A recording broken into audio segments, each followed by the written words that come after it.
Nous sommes sur le nouveau terrain de football de l'école de la deuxième chance. C'est un chantier conséquent qui a démarré en octobre 2019 et qui a eu la particularité de se situer à l'intérieur même du campus de l'école de la deuxième chance.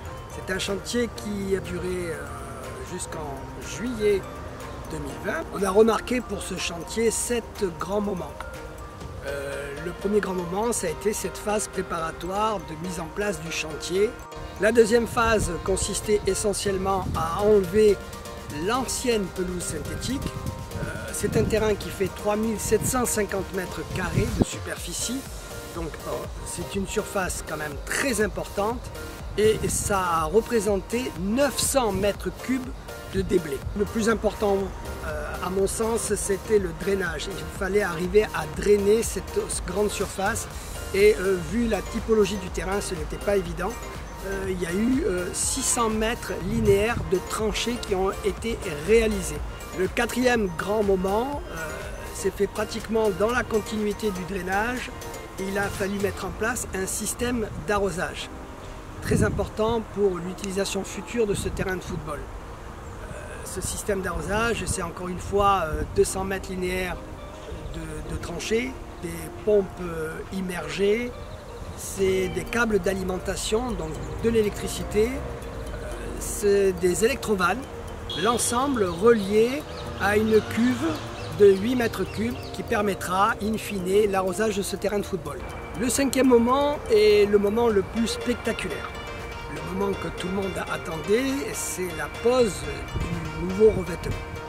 À l'aide d'une sableuse mécanique, à étaler sur toute la surface, donc les 3750 mètres carrés, du sable, à raison de 14 kg au mètre carré. Pour vous donner une idée, ça donne 52 tonnes sur le terrain, la totalité du terrain. Mais ça ne suffisait pas, il a fallu aussi une surface caoutchouteuse, une forme d'élastomère, regardez, voilà, je souffle, et a été étalée de manière homogène sur toute la surface, et là il y en a pour 60 tonnes, ça représente 16 kg au mètre carré d'élastomère. C'est de la récupération de pneus, de matière caoutchouteuse, c'est non polluant. La sixième phase concerne le traçage de ce terrain de football. Le traçage, vous avez deux types de lignes. Des lignes jaunes pour une partie largeur concernant un futur atelier de rugby.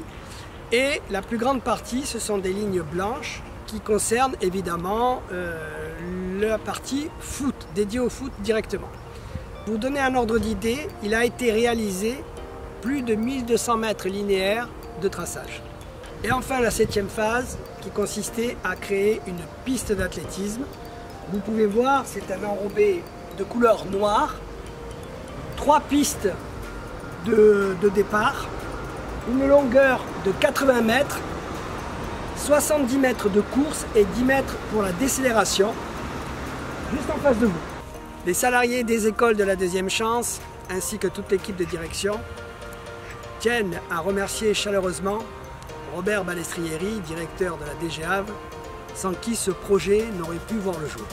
Remercier également Roland Pourroy qui, pendant des années, a été à l'écoute de tous nos besoins. Remercier aussi Gilbert Ferry, ingénieur du 15e, très présent sur le projet. Et enfin remercier Tommy Burdin, la cheville ouvrière de ce projet, avec lequel on a pu établir une relation de suivi au quotidien.